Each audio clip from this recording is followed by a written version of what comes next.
Semua orang yang bangun di subuh hari pasti diberkahi Allah. Apalagi musim hujan. Ini musim hujan ya. Berat sekali untuk bangun. Ada orang yang bangun subuh untuk keperluan duniawi, maka Allah berkahi dunianya. Ada orang yang bangun subuh untuk akhiratnya, maka Allah lapangkan dadanya. Allah lapangkan urusan rohaninya. Jadi subuh itu bukan hanya untuk cari rezeki. Bolehkah tidur setelah subuh? Boleh, gak ada dalil yang mengharamkannya. Kalaupun ada, itu bukan dalil, tapi itu perkataan seorang imam ketika ada anaknya yang berdagang, tapi habis subuh dia tidur lagi. Namanya Imam Ahmad bin Hanbal. Anaknya berdagang. Dulu kalau pasar pasti dimulai pagi hari, tapi si anak ini tidur ba'da subuh. Imam ini membangunkannya pakai kaki, bukan pakai tangan lagi ya. Wahai ananda, Allah lagi bagi rezeki di pasar subuh ini, sedangkan kau tidur.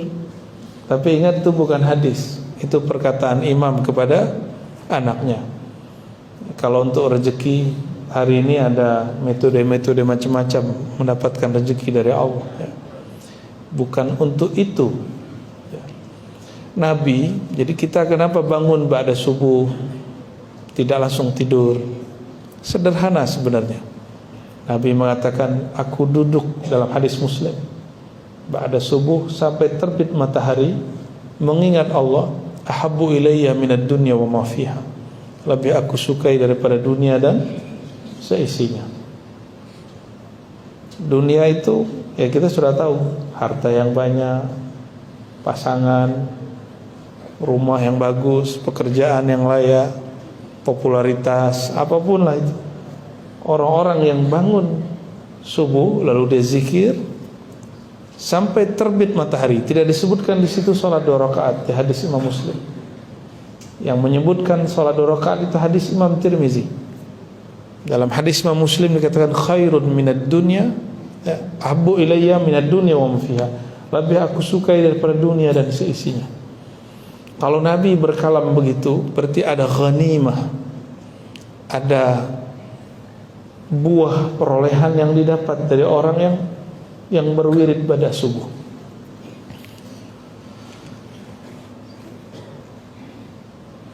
Di dalam surat Thaha, nah yang akan kita kupas pada pagi ini, silakan nanti dicek di rumah ya. Surah 20 ayat 124.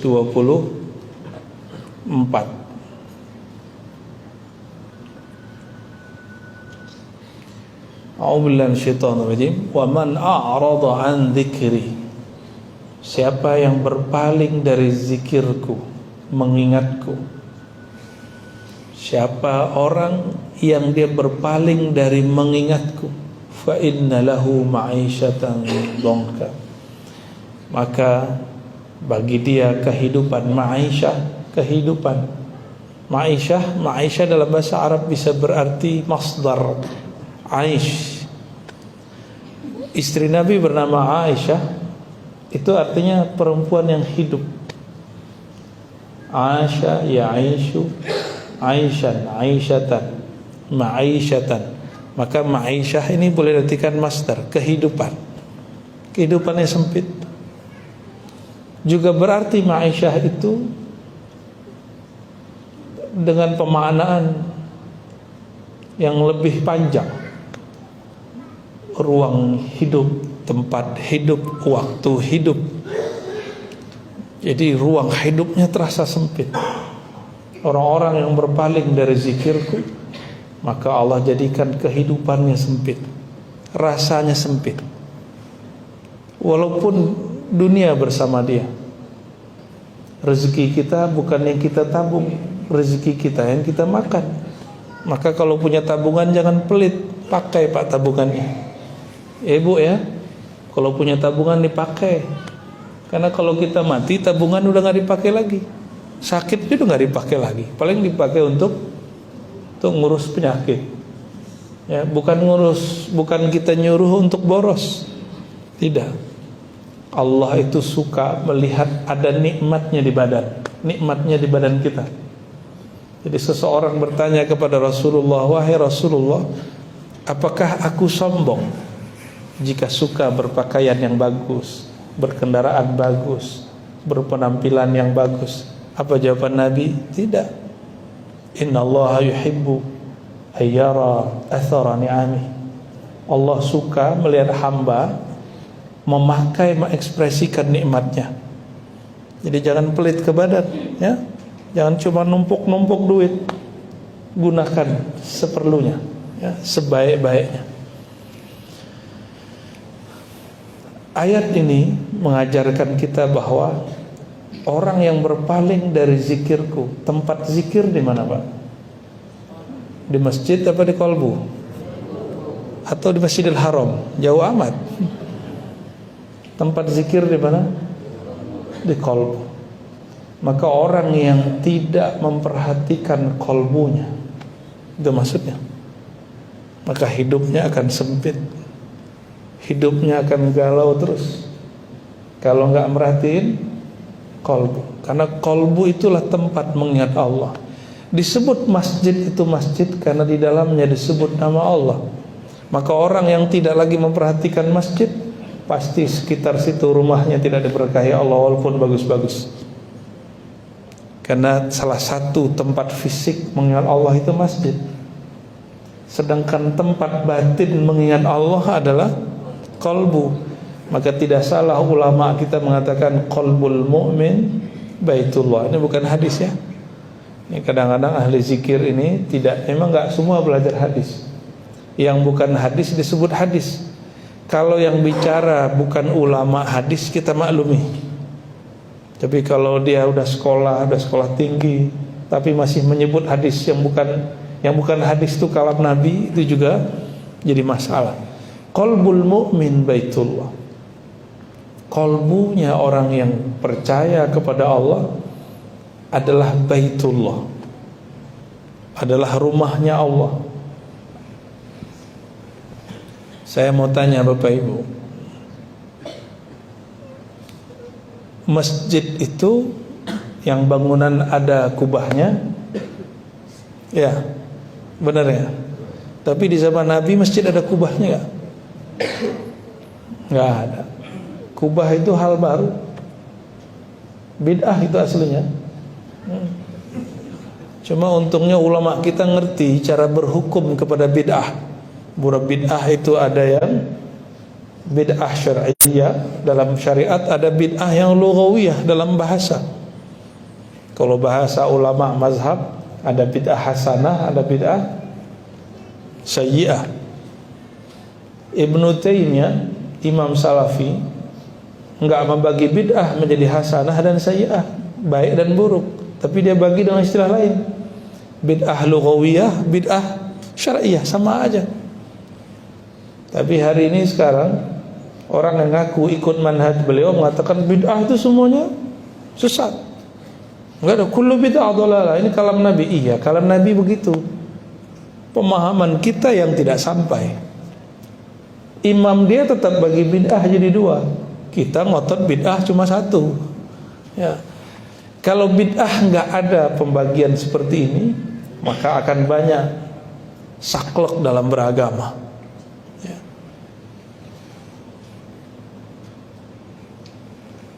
Qalbul mu'min baitullah. Qalbu orang beriman itu tempat menyebut nama Allah. Maka di tubuh ini, kesolehan itu bukan pada pakaian, bukan pada jenggot, bukan pada gamis, bukan pada kopiah ataupun rida ini. Kesolehan itu ada kepada sulhul qalb. Maka benarlah dalam hadis Imam Bukhari, idza saluhat saluhal jasadu kullu. Jika dia benar, jika dia saleh. Saleh itu bahasa Arab sesuai. Jika dia sesuai, dia selaras, itu disebut saluha. Maka amal soleh bahasa Arab itu bukan berarti orang banyak sholat. Amal soleh artinya amalnya sesuai lahir dan batin. lahir dan batin. Ada orang yang dia suka sholat tapi tidak sesuai dengan waktunya. Lagi jam kerja dia sholat sunat, itu nggak amal soleh. Lagi mau rapat dia sholat sunat dulu 12 rakaat biar dapat rezeki katanya. Ya, saya mau tanya nih, mana ada dalil yang menyebutkan sholat duha rezeki lancar, ada nggak? Mana dalilnya, dari mana itu? Kan sekarang zaman lagi mana dalilnya, Buya ya? Buya Junaidi Akbar, ada nggak dalilnya itu? Nggak ada, satu pun nggak ada yang sahih ya. Yang sahih nggak ada. Terus dari mana munculnya sholat duha biar rezeki lancar? Itu cuma dari doa, dan doa itu bukan dari Nabi, dari ulama, tuh bidah lah gitu ya. Maka kalau ingin mengerti apa yang disebut sholat atau ibadah yang soleh, amal soleh, amal yang sesuai, yang relevan. Jangan lagi mau rapat sholat dulu, orang selesai rapat dia masih 10 rakaat. Yang disebut amal saleh muwafaqatul zahir wal batin, sesuai lahir dan batinnya. Maka innal ladzina amanu wa amilus shalihat, itu kalimatnya selalu shalihat. Orang-orang yang beriman dan beramal yang sesuai antara lahir dan batinnya.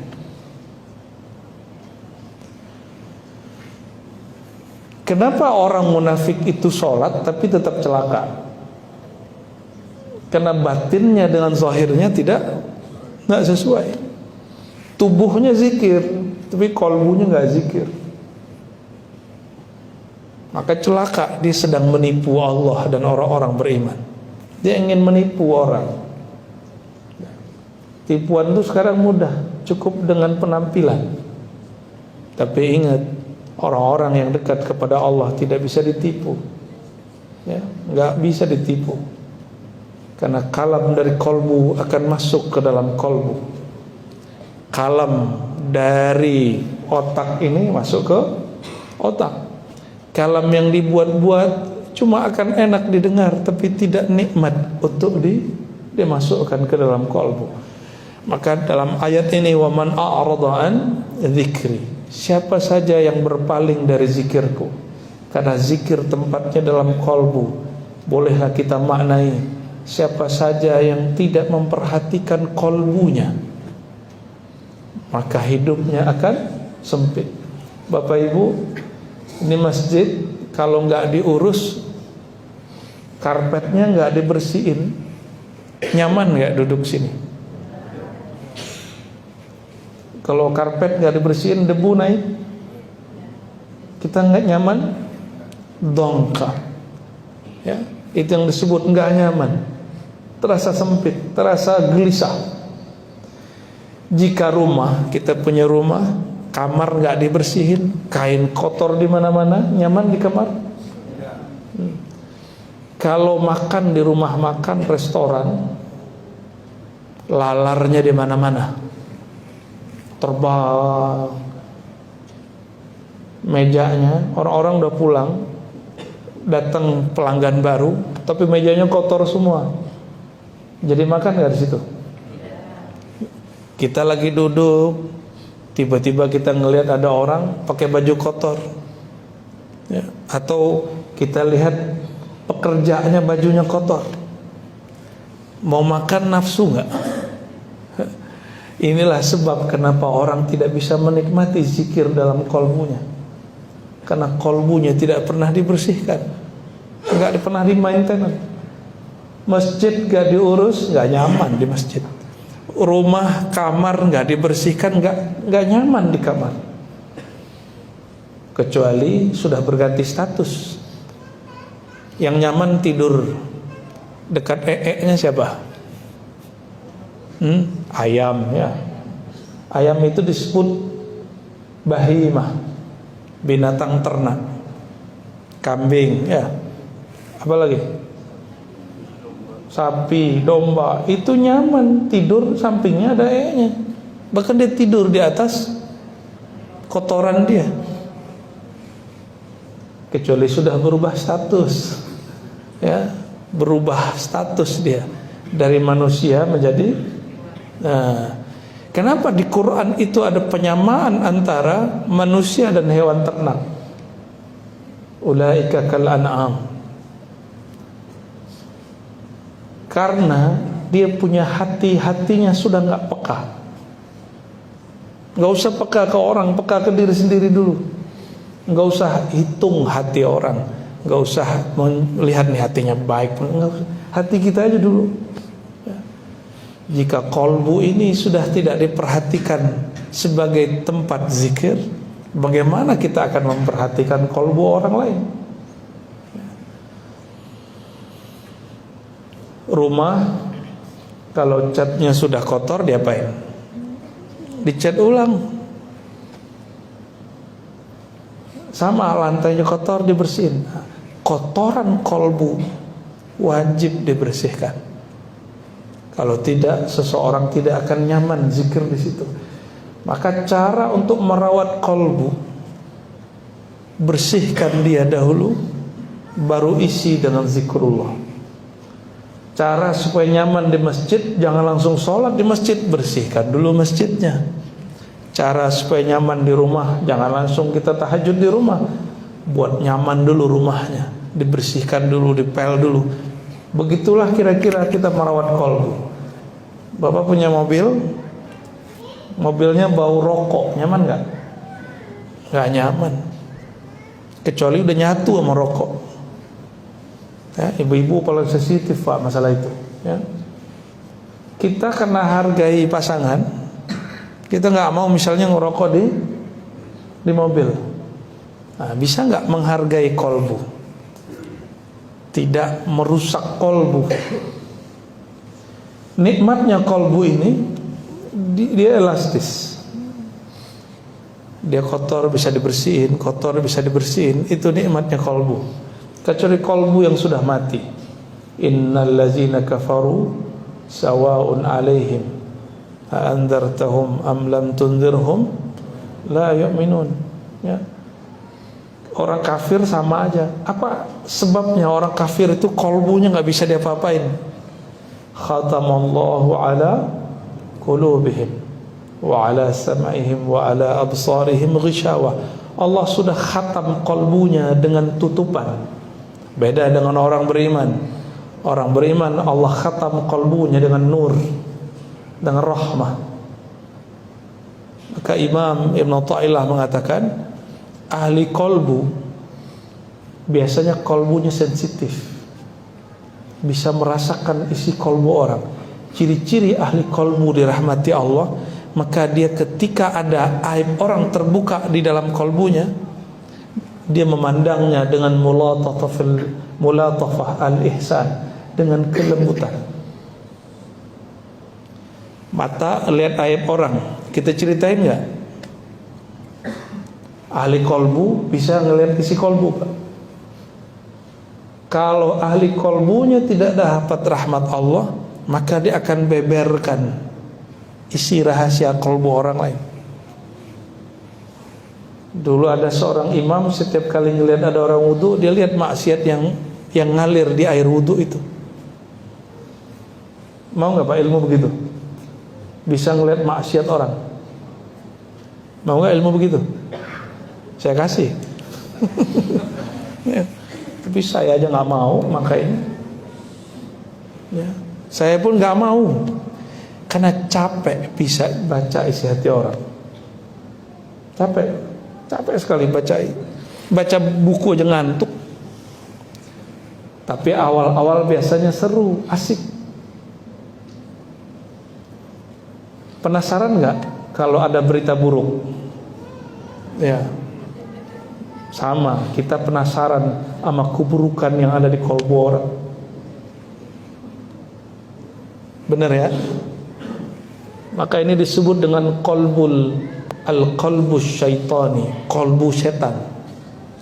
Kolbu setan itu dia senang sama aib orang lain. Kolbu setan itu suka membuka aib orang lain. Itu kolbu setan. Kalau kolbu binatang, dia makan kenyang, udah, dia nggak ada urusan sama orang. Tapi kalau setan nggak cukup ngeliat orang tenang itu dia nggak tenang. Ya, ngeliat orang bahagia itu dia nggak bahagia. Itu kolbu setan. Banyaklah hari ini manusia, tapi kolbunya kolbu setan. Nauzubillah. Ya, kita berlindung kepada Allah Subhanahu Wa Taala. Nah, bagaimana cara untuk menjaganya? Jika kita tidak bisa menikmati makanan atau makan di setempat yang tempatnya kotor, kecuali tempat itu bersih.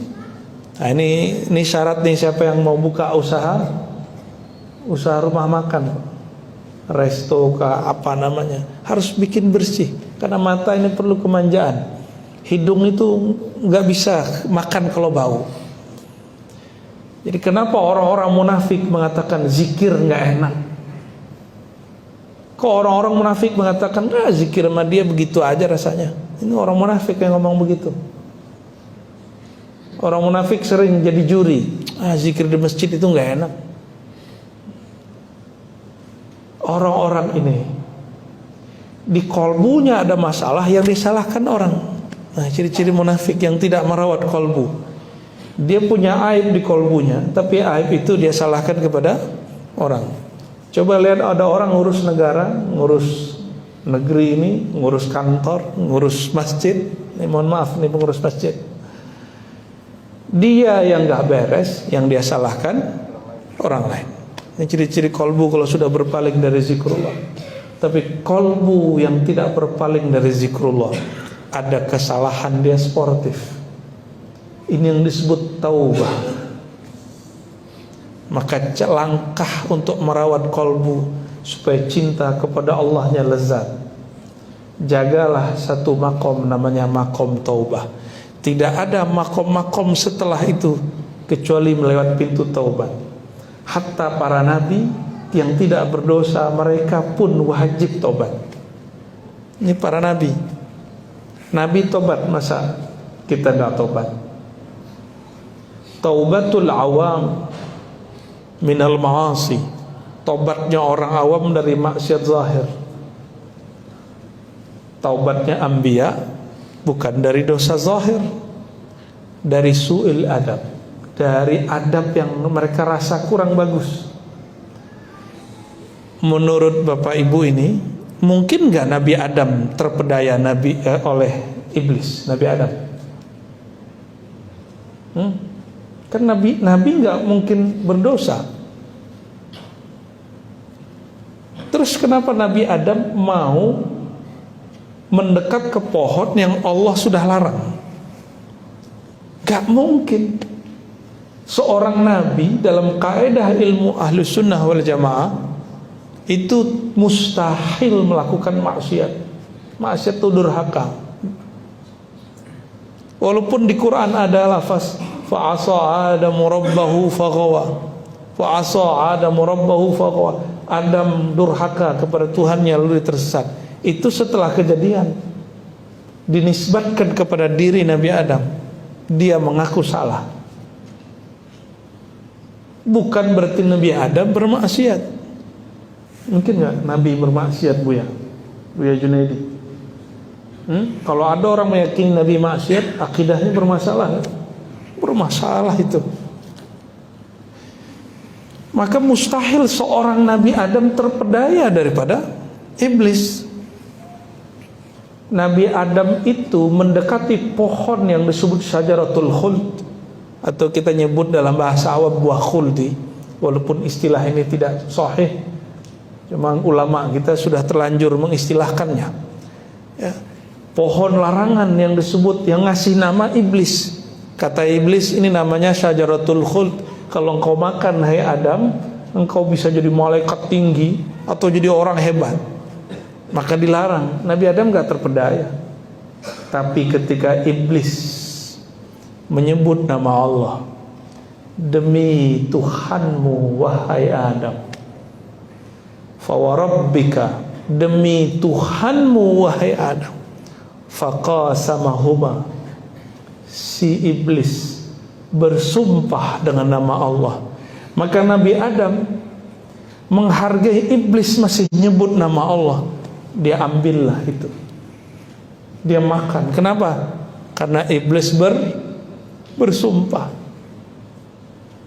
Di situ kita tahu bahwa Nabi Adam memahami larangan di surga bukan larangan haram, cuma larangan adab.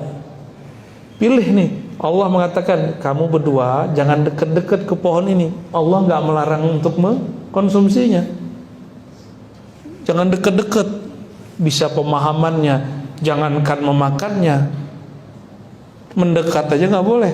Bisa begitu ya. Tapi Sayyidina Adam, Sayyidatuna Hawa mendengar iblis, faqasamahuma, iblis bersumpah.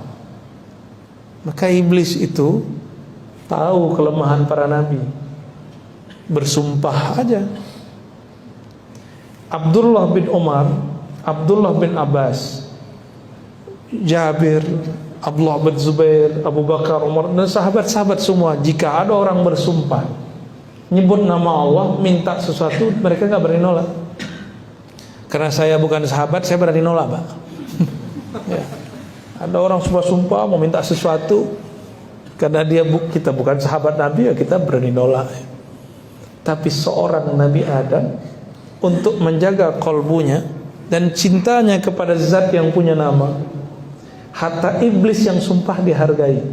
Makanya Nabi Adam itu kelirunya bukan keliru, salahnya bukan salah. Beliau sedang jaga Adam. Tapi oleh sebagian orang dianggap itu kesalahan. Hatta seorang Nabi Musa, ruhaninya bertemu dengan ruhani Nabi Adam. Ini tanda. Ini hadis Bukhari, Pak. Ada yang berani ingkar hadis Sahih Bukhari? Sahih Bukhari lah ya. Ini ahli sunnah kan nih? Ahli sunnah ya. Nabi Adam sudah wafat beribu-ribu tahun. Nabi Musa ketemu. Ini bukti bahwa orang hidup bisa interaksi sama orang mati. Ini dalilnya.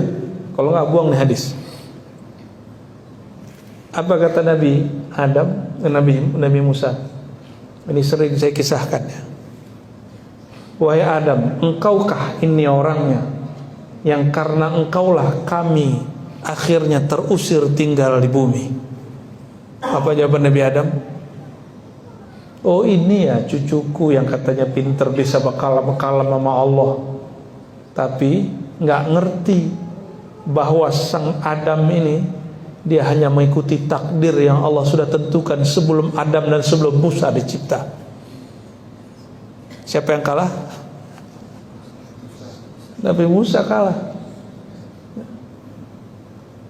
Berarti Nabi Adam sudah tahu ini takdir dia, cuma dibuatlah skenario. Ada sinetronnya di surga itu ya. Jadi hidup ini betul-betul sinetron, Pak. Innamal hayatud dunya la'ibun wal, dari sononya udah begitu. Di surga aja ada begitu, apalagi di dunia.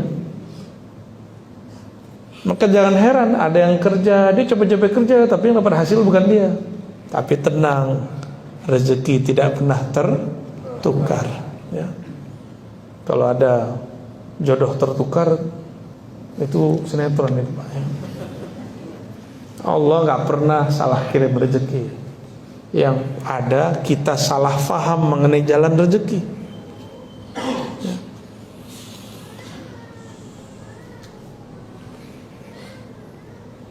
Maka merawat kolbu salah satunya adalah dengan menghargai nama Allah.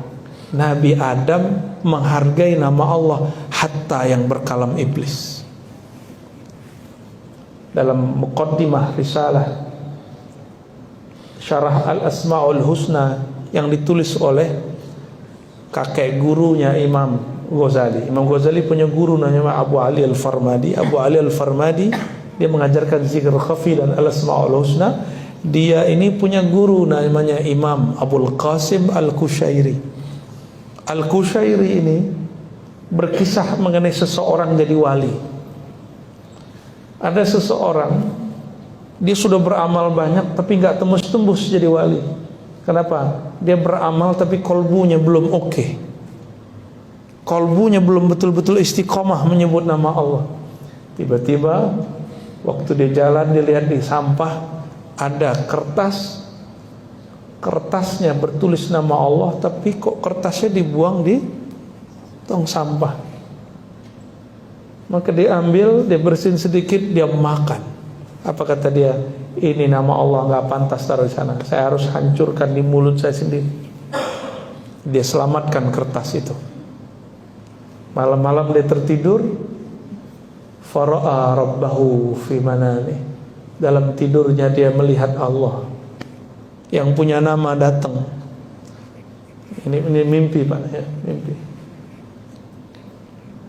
Tidur itu akhul maut, saudara mati. Bertemu Allah harus mati dulu.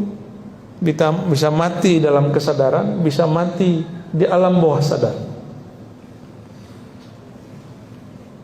Apa kata Allah dalam mimpinya? Wahai hambaku, karena engkau menghormati namaku. Dengan cara apa tadi dia hormati? Dia bersihin, dia makan. Maka aku angkat engkau jadi kekasihku. Tuh, gampang-gampang susah jadi wali Allah. Jadi kekasih Allah. Itu karena dia menghargai nama Allah, itu pantasnya di dalam kolbu. Ciri-ciri orang yang sudah tidak hormat kepada nama Allah, dia sembarangan naruh nama Allah. Sembarangan aja naruh nama Allah, ya. Maka sahabat-sahabat semua, jamaah subuh yang diberkahi Allah, cara untuk menjaga cinta Allah dalam kolbu, rawatlah kolbu dengan taubat, bersihkan dulu, dan membersihkannya mesti detail. Taubat itu kalau nggak detail nggak diterima. Sebutkan apa salahnya kepada Allah, akui salahnya, karena semua kita ini ada dosanya, benar nggak? Ya, tanya ke imam kita, pasti beliau nggak merasa suci. Imam merasa suci, mimpin sholat langsung iblis dalam hatinya. Kita jadi makmum merasa lebih tinggi daripada di samping, itu yang sholat bukan manusia. Fawailul lil musallin, celaka bagi orang yang merasa dirinya orang taat. Nah, rawat kolbu dengan taubat yang detail. Sebutkan, Pak, maksiatnya apa kepada Allah, bukan ke guru, bukan ke ustadz, bukan ke teman. Maka jangan pernah curhatkan maksiat. Jangan pernah curhat maksiat. Semua kita punya maksiat. Semua kita punya masalah. Semua kita punya masa lalu.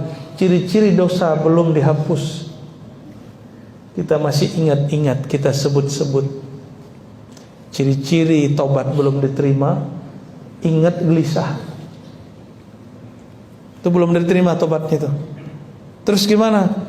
Jangan cerita maksiatnya kepada orang, ceritanya kepada Allah. Akui di hadapan Allah Subhanahu wa ta'ala, lalu katakan, ya Rabb, aku dulu maksiat begini, terimalah tobatku. Ini yang disebut at-taubah. Kalau sudah begitu, baru minta ampun, ya Allah, ampuni dosaku. Dibersihkan oleh Allah, baru isi dengan namanya.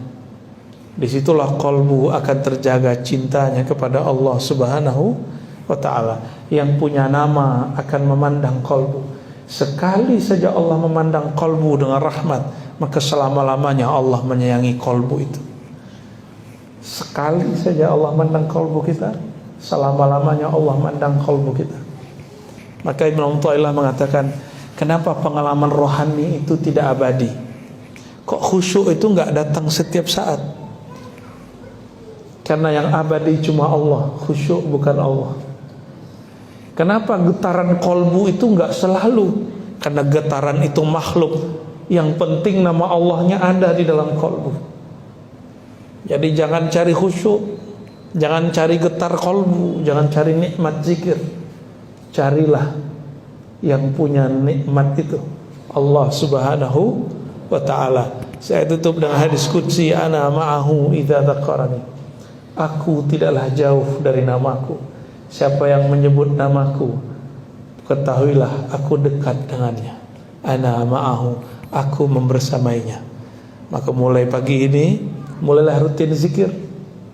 Rutin zikir. Kalau bersama yang punya alam semesta, mau takut ke siapa lagi? Kalau bersama dengan yang menguasai alam semesta, Mau gelisah apa lagi? Orang gelisah itu karena tidak mengenal pemilik alam semesta. Pemilik alam ini bukan si bohir-bohir itu, bukan. Pemilik alam ini Rabbul Alamin, yang dia mengenalkan dirinya kepada Sayyidina Musa. Innani anallahu la ilaha illa ana. Hai Musa, sesungguhnya akulah Allah. Maka panggillah ya Allah, ya Allah. Ini salah satu wirid yang boleh diamalkan setiap pagi. Zikir ya Allah, ya Allah, 100 saja Pak pagi. Kalau bagusnya 200 ada sholat. Ya Allah, ya Allah. Mau ngamalin nggak? Allah, Allah terus 200.